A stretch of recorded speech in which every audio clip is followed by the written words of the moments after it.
Subscribe कीजिए 10th class गणित channel को और बेल आइकन को दबाइए लेटेस्ट वीडियो देखने के लिए।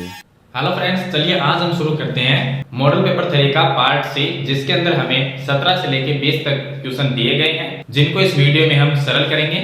पीछे वाली वीडियो में मैंने आपको क्वेश्चन नंबर 4 से लेकर 16 तक यानी कि पार्ट बी है, उसके कंप्लीट क्वेश्चन मैंने आपको बता दिए थे। अगर आपको पार्ट बी देखना है तो इस वीडियो के डिस्क्रिप्शन में आपको प्लेलिस्ट का लिंक मिलेगा, वहां से आप पार्ट बी के कंप्लीट क्वेश्चन है वो देख सकते हैं। तो चलिए हम शुरू करते हैं। पार्ट सी में जो क्वेश्चन हमें दिए गए हैं, तो वीडियो को कभी लाइक कर दीजिए और चैनल को सब्सक्राइब कर लीजिए, ताकि ऐसे ही वीडियो आपको आगे भी मिलती रहे। तो देखिए, जो पार्ट सी में हमें क्वेश्चन दिया गया है वो क्वेश्चन नंबर 17 है, और 17 से लेकर जो 20 तक के हमें क्वेश्चन दिए गए वो सभी इंपॉर्टेंट पर्सन है, जिनमें हमें अथवा में भी क्वेश्चन दिए गए हैं। तो ये आपके एग्जाम के लिए सभी इंपॉर्टेंट क्वेश्चन रहेंगे। यहाँ पर देखिए, क्वेश्चन नंबर जो 17 है, 17 नंबर क्वेश्चन में दिया गया है कि 1000 रुपए मूलधन दिया गया, यानी कि 1000 रुपए की धनराशि है, जिसको 8% वार्षिक साधारण ब्याज पर निवेश की जाती है। तो ये साधारण ब्याज की बात हो रही है। यहाँ पर प्रत्येक वर्ष के अंत में हमें ब्याज ज्ञात करना है, और यदि ये ब्याज है वो एफडी बनाते हैं, जो हम ब्याज निकालेंगे उन ब्याज से अगर एक समांतर श्रेणी बनती है तो हमें इसके 30 वर्षों के अंत में ब्याज को ज्ञात करना है, यानी परिकलित कीजिए। 30 वर्षों के अंत में ब्याज को परिकलित कीजिए। इसका मतलब जो 30 वर्ष का ब्याज है वो हमें ज्ञात करना है। तो देखिए, इसके लिए हम क्या करेंगे, ये क्वेश्चन है वो समांतर श्रेणी का क्वेश्चन है, तो हम क्या करेंगे, पहले ब्याज निकालेंगे और ब्याज से एक समांतर श्रेणी बनाएंगे। तो हमें मूलधन दिया गया 1000 रुपए और दर दी गई है 8%। तो इससे हम क्या करेंगे, पहले प्रथम वर्ष का ब्याज निकाल लेते हैं, साधारण ब्याज निकालना है। तो साधारण ब्याज का जो फॉर्मूला है साधारण ब्याज का, वो है PTR/100, यानी कि मूलधन गुणा दर गुणा समय बटे 100। अब यहाँ पर जो मूलधन हमें दिया गया है वो है 1000, और गुणा में दर दी गई है 8%, और गुणा में समय 1 वर्ष, यानी हम प्रथम वर्ष का निकाल रहे हैं। तो यहाँ पर हम लिख देते हैं प्रथम वर्ष का। तो देखिए, बटे में से आ जाएगा 100, तो 20 से 208 को मैं 10 से गुणा करता हूं, तो प्रथम वर्ष का जो ब्याज है इसका वो आ जाएगा 80 रुपए। तो ये आ गया प्रथम वर्ष का। दूसरे वर्ष का हम निकालेंगे, तो दूसरे वर्ष का भी हम निकाल लेते हैं। दूसरे वर्ष में जो ब्याज होगा, मूलधन रहेगा 1000 रुपए और दर 8 ही रहेगी, गुणा में दूसरे वर्ष के लिए समय है वो 2 वर्ष हो जाएगा। पहले वर्ष में समय 1 वर्ष, 2 वर्ष, तीसरे वर्ष जो तीसरे वर्ष का हम निकालेंगे तो उसमें समय 3 वर्ष हो जाएगा। तो इस तरह से हम ज्ञात कर सकते हैं, और बटे में इसके 100 लिख सकते हैं। 0 से 0 कट गया, यहाँ पर 8 को मैं 10 से गुणा करूंगा, 80 और 2 से गुणा करेंगे तो कितने होंगे, 160। इसी तरह से हम तीसरे वर्ष का भी ज्ञात कर सकते हैं। तो तीसरे वर्ष का कितना आएगा, इसका देखिए 80 का डबल आ गया 160, फिर उसमें 80 को प्लस कर देंगे कितने आएंगे, 240 आएंगे। इस तरह से हम ब्याज ज्ञात कर सकते। अगर आपको 30 वर्ष के अंत में जो ब्याज ज्ञात करना है, अगर आप यहाँ पर 30 लिख देते हो, जो समय है मूलधन 1000 गुणा में 8 गुणा में यहाँ पर 30 लिखते हो, बटे 100 लिख के सरल करते हो, तो 2400 रुपए इसके 30 वर्षों का 30 वर्षों में जो अंत में इसका ब्याज होगा वो आ जाएगा। लेकिन यह क्वेश्चन हमें समांतर श्रेणी से सरल करना है। तो इसके लिए देखिए, ये 80 है, इसके बाद में 160, तीसरे वर्ष का जो ब्याज है वो 240, यानी कि इनके बीच में अंतर देखिए कितने का है, 80 प्लस 80 160 होंगे, 160 प्लस 80 करेंगे तो कितने होंगे, 240। यानी इसका जो सार्वंतर यानी डी का मान है वो 80। इसका मतलब ये एक समांतर श्रेणी बनाते हैं। तो हम लिख देंगे कि AP 80, उसके बाद में 160, उसके बाद में 240, ये ब्याज है सभी। तो इस तरह से इनका जो अंतर है वो बराबर है, तो ये एक समांतर श्रेणी बनाते हैं। तो हम लिखते हैं कि ये एक समांतर श्रेणी बनाते हैं। तो अब इसके 30 वर्षों का ज्ञात करना है। ये हो गया प्रथम वर्ष, यानी A1। समांतर श्रेणी को हम कैसे क्या लिखते हैं, A1 A2 A3। इस तरह से हमें A30 ज्ञात करना है। A30 जो 30 वर्ष के अंत में हमें ज्ञात करना है वो A30। तो ये A1 है, A2 A3, तो हम A30 ज्ञात करेंगे। A30 ज्ञात करने के लिए हमें A30 को क्या लिख सकते हैं, A प्लस 29D, ये लिख सकते हैं। यहाँ पर हमें A और D का मान चाहिए। तो A का मान, तो यहाँ पर समांतर श्रेणी की प्रथम संख्या जो 80 हो जाएगी, तो मैं यहाँ पर डायरेक्ट बता देता हूँ आपको। A30 बराबर A का मान 80 प्लस में 29 गुणा में D का जो मान है वो माइनस कर लेंगे, 160 माइनस 80 करेंगे, या 240 माइनस 160 करेंगे तो कितना आएगा, 80 आएगा। तो D का मान भी कितना है, 80, यानी कि A का मान भी 80 है और D का मान भी 80 है। दोनों A और D का मान बराबर ही।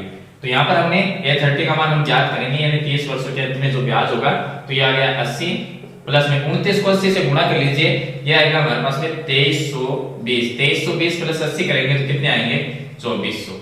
तो इस तरह से जो 30 वर्ष के अंत में जो ब्याज होगा वो आ जाएगा 2400 रुपए। तो आपको समांतर श्रेणी से सरल करना है। अगर इस क्वेश्चन को हमें डायरेक्ट करते, यहाँ पर जैसे हमने दूसरे वर्ष का निकाला, तीसरे वर्ष का। अगर हम 30वें वर्ष का निकालते, 30वें वर्ष का, तो 30वें वर्ष का निकालते तो ये फॉर्मूला लगा सकते हैं साधारण ब्याज का। मूलधन कितना है 1000 और गुणा में दर हो गई 8 और समय 30 वर्ष, क्योंकि 30 वर्ष का निकाल रहे हैं और बटे में इसके 100, 2 0 से 2 0 कट जाएगा और यहाँ पर 8 को मैं 10 से गुणा करता हूँ तो कितना होगा 80 गुणा 30, तो 8 3 हो गए 24 और 2 0 लगा देंगे तो कितने आएंगे 2400 ही आएंगे। लेकिन यहाँ से भी आप निकाल सकते हैं, लेकिन इसको हमें इस तरह से नहीं करना, इसको हमें समांतर श्रेणी से सरल करना है, तो इसलिए मैंने आपको ये प्रोसेस है वो बताया है। तो ये प्रोसेस है वो आपको नहीं करना, क्योंकि ये क्वेश्चन है वो समांतर श्रेणी नहीं आता। 2 वर्षों या 3 वर्षों का आप निकाल सकते हैं, 3 वर्ष तक। उसके बाद में इसमें लिखा गया है कि ये जो इसका ब्याज आ रहा है, जो हम ब्याज निकाल रहे हैं, वो एक समांतर श्रेणी बनाते हैं या नहीं बनाते। तो ये समांतर श्रेणी बनाते हैं तो हमें A30 का मान इसमें ज्ञात करना है। अगला जो प्रश्न हमें दिया गया है वो क्वेश्चन नंबर 17 के अथवा में दिया गया है। उसमें दिया गया है कि टीवी सेटों का निर्माता तीसरे वर्ष में 600 टीवी तथा 7वें वर्ष में 700 टीवी का उत्पादन करता है। प्रत्येक वर्ष के अंदर उसका जो समान रूप से एक निश्चित संख्या में वृद्धि हो रही है, उत्पादन जो है वो समान रूप से बढ़ता जा रहा है। तो ज्ञात करना है प्रथम वर्ष में उत्पादन कितना हुआ और 10वें वर्ष में कितना हुआ और 7 वर्षों में कुल उत्पादन कितना हुआ। तो हमें दिया गया है कि तीसरे वर्ष में, तो ये क्वेश्चन समांतर श्रेणी का है तो हम इसको मानेंगे कि A3, इसको हम तीसरा वर्ष मान लेंगे। जैसे हम समांतर श्रेणी लिखते हैं A1 A2 A3 A4 इस तरह से। तो इसने दिया है कि इसको हम पहला वर्ष मानेंगे, ये दूसरा, ये तीसरा वर्ष, ये चौथा वर्ष, इस तरह से मान लेंगे तो समांतर श्रेणी है। तीसरे वर्ष का जो उत्पादन दिया गया है वो दिया गया है हमें 600, तो इसको आपको लिखना है कि तीसरे वर्ष का उत्पादन है वो 600 है। और 7वें वर्ष का जो दिया गया है उसको हम A7 मान लेंगे, तो A5 A6 और A7, यानी कि 7वें वर्ष का जो उत्पादन दिया गया है वो हमें 700 दिया गया है, 700, यानी कि A3 का मान है और A7 का मान है हमारे पास में। हमें ज्ञात करना है प्रथम वर्ष में उत्पादन A1 निकालना है। A1 कैसे निकालेंगे, A3 है, हमें दिया गया है A3 को हम लिख सकते हैं, क्या लिख सकते हैं, A+2D से लिख सकते हैं, या हम इस तरह से लिख सकते हैं कि A3 बराबर हमें 600 दिया गया है और A7 का मान हमें 700 दिया गया है। A3 को हम लिख सकते हैं A+2D बराबर में 600 और A7 को क्या लिख सकते हैं, A+6D बराबर में 700। ये हमारे पास में दो बन गई समीकरण, 1 नंबर और 2 नंबर।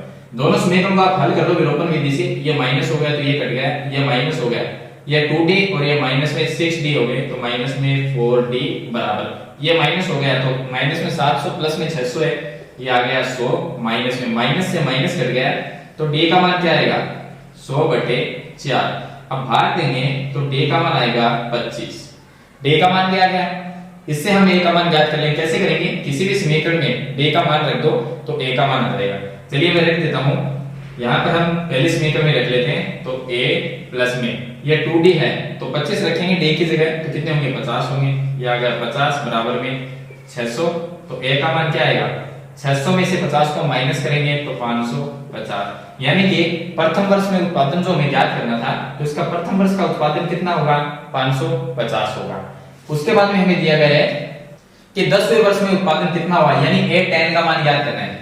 जैसे हमने A1 का मान ज्ञात कर लिया 550, ये प्रथम वर्ष, क्योंकि हमने सभी को वर्ष ही माना है तो प्रथम वर्ष में कितना है 550, ये तो हमने ज्ञात कर लिया।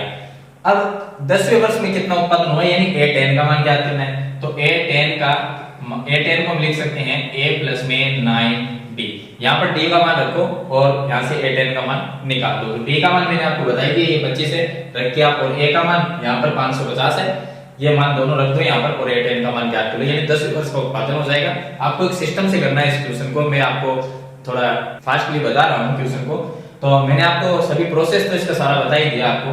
तो यहाँ पर A10 का मान ज्ञात हो जाएगा। उसके बाद में प्रथम 7 वर्षों में कुल उत्पादन, यानी प्रथम 7 वर्षों का मतलब हो गया 1 से लेके और 7 तक, इनमें टोटल उत्पादन यानी कुल उत्पादन कितना है। तो हमें क्या करना है, यहाँ पर समांतर श्रेणी में जब हमें कुल ज्ञात करना होता है तो हम क्या करते हैं, SN का फॉर्मूला लगाते हैं योग ज्ञात करने के लिए। तो वो SN का फॉर्मूला लगा दीजिए। SN बराबर हम लिखते हैं n/2 ब्रैकेट में 2a प्लस n-1 गुणा d। इससे पहले आपको ये लिखना है प्रथम 7 वर्षों में कुल उत्पादन, उसके बाद में ये फॉर्मूला लगाएंगे और इस फॉर्मूले में n का मान कितना है, n का मान कितने पद है, यहाँ पर 7 पद तक निकाल रहे हैं 7 वर्षों तक, तो n का मान 7 हो गया, तो S7 यहाँ पर भी 7/2 और 2 गुणा ए का जो मान है वो यहाँ से लिख देंगे 550, तो ये आ गया 550 प्लस में n का मान 7 माइनस 1 और d का मान कितना था जो हमने याद किया था 25, तो गुणा में 25। अब आप इसको सरल कर लो तो 7 वर्षों का कुल उत्पादन आ जाएगा। तो इस तरह से ये अथवा का क्वेश्चन है वो आपको करना है। अब नेक्स्ट क्वेश्चन जो हमें दिया गया है प्रश्न नंबर 18, उसमें हमें दिया गया है कि दो बिंदु है ए और बी, इनको मिलाने वाली जो रेखाखंड है इसको 4 भागों में विभाजित करने वाले जो बिंदु है सी डी ई, इनके हमें निर्देशांक ज्ञात करने हैं। इसने सी डी लिखा नहीं है प्रश्न में, मैंने आपको बताया है कि 3 ऐसे बिंदु या जो इस एबी लाइन को, एबी जो रेखाखंड है इसको 4 भागों में, 4 बराबर भागों में विभाजित करते हैं। तो देखिए एक भाग ये है, दूसरा, तीसरा और चौथा, 4 भाग इसमें है। 4 भाग के लिए हमें यहाँ पर ए सी डी ई 3 बिंदु लेने पड़ेंगे, तभी किसी रेखाखंड के हम 4 भाग कर सकते हैं। तो इसने कहा है कि 4 भाग करने वाले जो बिंदु है उनके निर्देशांक ज्ञात करो। तो बिंदु कौन से हैं? एक हमने सी लिया है, एक डी लिया है और एक ई लिया है।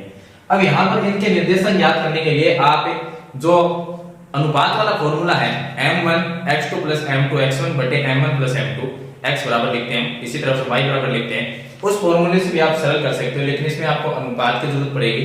अनुपात भी आप इसमें लिख सकते हो कि यहाँ पर अगर c के निर्देशांक ज्ञात करने तो c के इस साइड में 1 भाग है अनुपात और इस साइड में 3 भाग है, तो 1:3, यहाँ पर अनुपात भी आप निकाल सकते हो। इसी तरह इधर 2 भाग है और इधर भी 2 भाग है, तो इसका अनुपात होगा 2:2, इसका अनुपात होगा 3:1।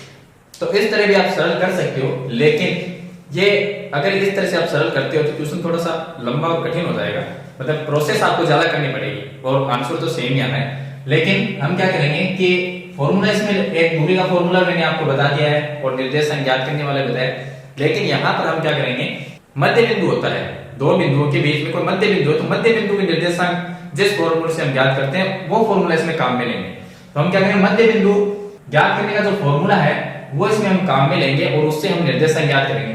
तो पहले हम ये मानते हैं कि मध्य बिंदु का फॉर्मूले का मतलब है कि ये मान लेते एक से यहाँ पर दूसरी, ये हो गई ए बी, दो बिंदु, ये ए बी एक रेखाखंड है, इसका ए बी का मध्य बिंदु क्या होगा, एकदम बीच का बिंदु। यहाँ पर हम ले लेते हैं, मान लीजिए डी, एक बिंदु ले लिया हमने डी, कोई भी बिंदु ले लिया, पी क्यू कोई भी लिख दीजिए।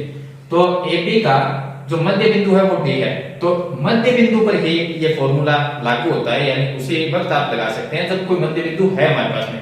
ऐसा नहीं है कि ये मध्य बिंदु नहीं है और ये जो डी पॉइंट है वो यहाँ पर है तो इसको हमने मध्य बिंदु मान लिया, ये हम नहीं मान सकते।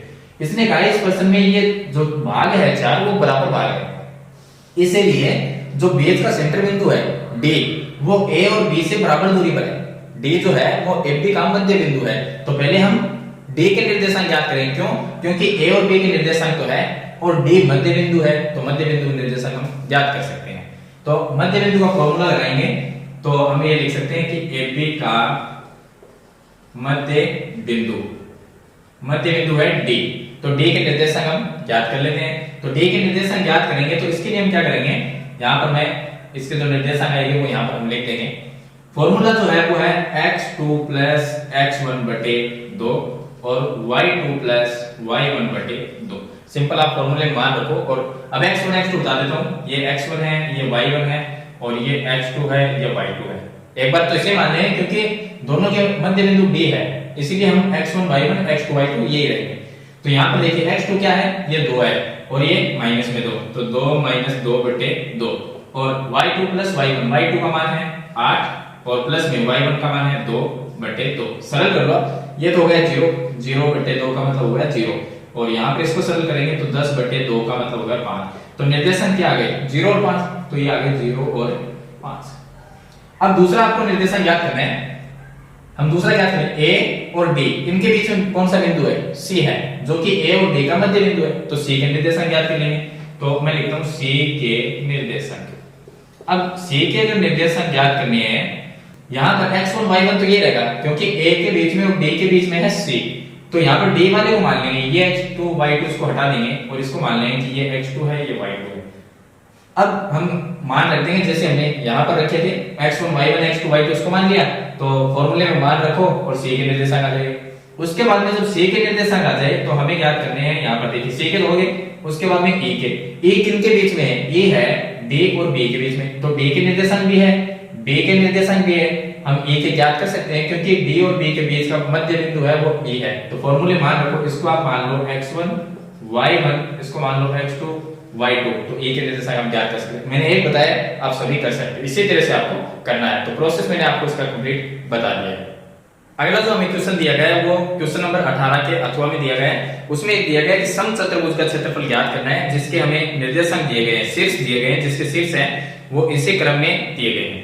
तो ये एक समचतुर्भुज है जिसका हमें क्षेत्रफल ज्ञात करना है। तो समचतुर्भुज का क्षेत्रफल का जो फॉर्मूला होता है वो मैं आपको बता देता हूं। क्षेत्रफल बराबर होता है 1/2 गुणा विकिरणों का गुणनफल। ये होता है विकिरणों का गुणनफल, या आप इसको ऐसा लिख सकते हो 1/2 गुणा। अब विकिरणों का गुणनफल का मतलब क्या हुआ? इसके विकिरण कौन से हैं? एक तो ये AC है, तो चलिए मैं इसको मिला देता हूं, ये AC और दूसरा हो गया ये BD।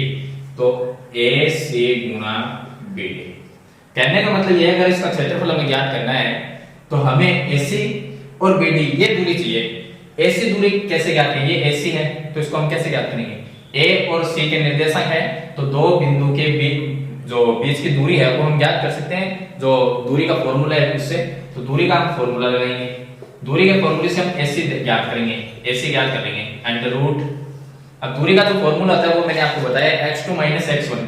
तो हम ये मान लेते हैं कि ये x1 है और ये x2 है, तो -1 और माइनस में 3, ये हो गया x2 - x1 का whole square plus y2 - y1, तो इसको y2 मान लेते हैं और माइनस y1 0 इसका स्क्वायर। अब AC का मान ज्ञात करेंगे, AC बराबर अंडर रूट, ये हो गया माइनस में 4 का स्क्वायर करेंगे 16 और यहाँ पर 4 का स्क्वायर करेंगे तो ये भी आ जाएगा 16।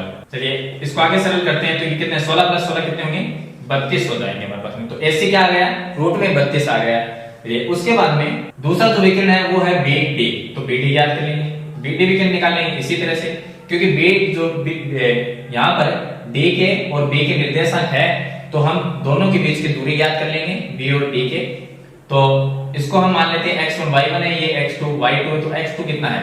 -2, और यहाँ पर x1 का मान माइनस में ये 4 है जो माइनस में हो जाएगा, इसका स्क्वायर प्लस y2 - y1, तो y2 यहाँ से -1 और माइनस y1 का मान 5, इसका स्क्वायर कर देंगे तो कितना आएगा? अंडर रूट में। देखिए ये कितना हो गया? -6 का स्क्वायर करेंगे तो ये आ गया 36 और प्लस यहाँ पर -6 का स्क्वायर करेंगे ये भी आ गया 36। 36 और 36 कितने होंगे? रूट में 72। अब यहाँ पर आप इसको सरल कर सकते हो, तो ये आ गया 1/2 गुणा AC कितनी है? AC दूरी रूट में 32, तो ये आ गया अंडर रूट 32 गुणा BD कितनी है? अंडर रूट में 72, रूट 72। अब आगे देखिए इसको हम लिख सकते हैं 1/2, यहाँ पर जो अंडर रूट 32 है उसको हम लिख सकते हैं अंडर रूट में 4 गुणा 4, ये हो गए 16 गुणा 2, इसका मतलब 32 होता है, और गुणा में यहाँ पर इसको हम लिख सकते हैं 6 × 6 36, 36 को 2 से गुणा करेंगे 72। अब यहाँ से हम अंडर रूट निकाल सकते हैं, तो 1/2 गुणा यहाँ से तो 4 है, इनमें से एक 4 बाहर आ जाएगा और अंडर रूट में 2 रह जाएगा।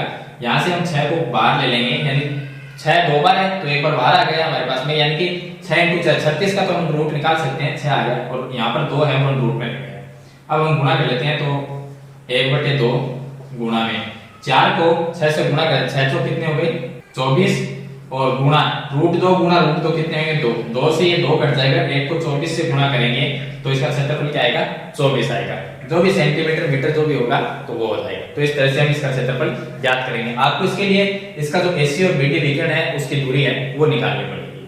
अगला जो प्रश्न हमें दिया गया है प्रश्न नंबर 19, उसमें हमें दिया गया है कि AB और C त्रिभुज ABC के कोण है, तो हमें सिद्ध करना है sin B + C/2 बराबर cos A/2, यह हमें सिद्ध करना है। अब इसमें क्या है कि ABC जो है वो एक त्रिभुज के कोण है, तो चलिए हम त्रिभुज का एक चित्र बनाते हैं।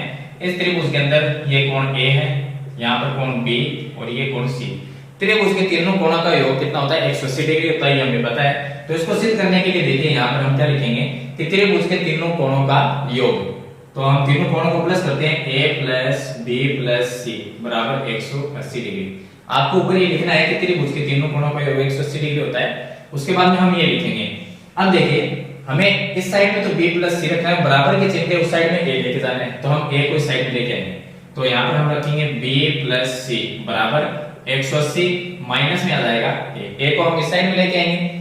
अब इसके बटे में 2 है तो दोनों तरफ हम 2 का भाग दे देंगे, तो इसके बटे में भी 2 का भाग देंगे और इसके बटे में भी 2 का भाग देंगे, तो ये तो हो गया B + C/2। यहाँ पर 180 में 2 का भाग देंगे तो ये 90 बन गया, और माइनस a में 2 का भाग देंगे तो a बटे 2 आ जाएगा। अब यहाँ पर साइन है और यहाँ पर कोस है, तो इस साइड में जो साइन है हम दोनों तरफ क्या करेंगे, साइन से गुणा कर देंगे, क्योंकि जब यहाँ पर साइन आएगा तो साइन 90 माइनस थीटा कोस में अपने आप चेंज हो जाएगा, तो इसलिए हम दोनों तरफ साइन, दोनों पक्षों में साइन से गुणा करेंगे। तो इस साइड में भी मैं साइन से गुणा करता हूं, तो ये बन गया साइन b प्लस c बटे 2। तो एक साइड तो हमारी यहाँ पर सिद्ध हो गई आ गई, और बराबर में यहाँ पर लिखेंगे हम साइन, ये आ गया 90 माइनस a बाई 2। अब साइन 90 माइनस थीटा होता है कोस थीटा, तो साइन और 90 ये मिलके बन गया कोस, तो इसको ऐसा कैसा लिख देंगे हम, और ये बन गया कोस, और ये आ गया थीटा की जगह a बटे 2। तो ये है वो यहाँ पर फिर से लिख देंगे सेम टू सेम, तो साइन b प्लस c बटे 2 बराबर में cos a बाई 2। तो इस तरह से हम इसको सिद्ध करेंगे। अब देखिए इसका अगला क्वेश्चन जो क्वेश्चन नंबर 19 के अथवा में हमें दिया गया है, उसमें दिया गया है cos a minus sin a plus 1 बटे cos a plus sin a minus 1। हमें सिर्फ ये करना है, तो इसको हम सरल करके और इसे हम सिद्ध करेंगे। इसको सरल करके ऐसा हमें लेके आना है, और एक सरल समीकरण हमें दी गई cosec स्क्वायर a बराबर 1 प्लस cot स्क्वायर, इसका हमें इसमें यूज करना है। तो ये जहां पर लगेगी वहां पर इसका हम यूज कर लेंगे। तो देखिए पहले हम इसको सरल करते हैं लेफ्ट हैंड साइड को, तो चलिए हम LHS लेफ्ट हैंड साइड, तो यहां पर देखिए सिर्फ जो हमें करना है वो कोसेक और कोट लेके आना है। तो कोसेक और कोट में इसको चेंज करने के लिए हम क्या करेंगे कि cos a minus sin a plus 1, और यहाँ पर नीचे भी cos a plus sin a minus 1।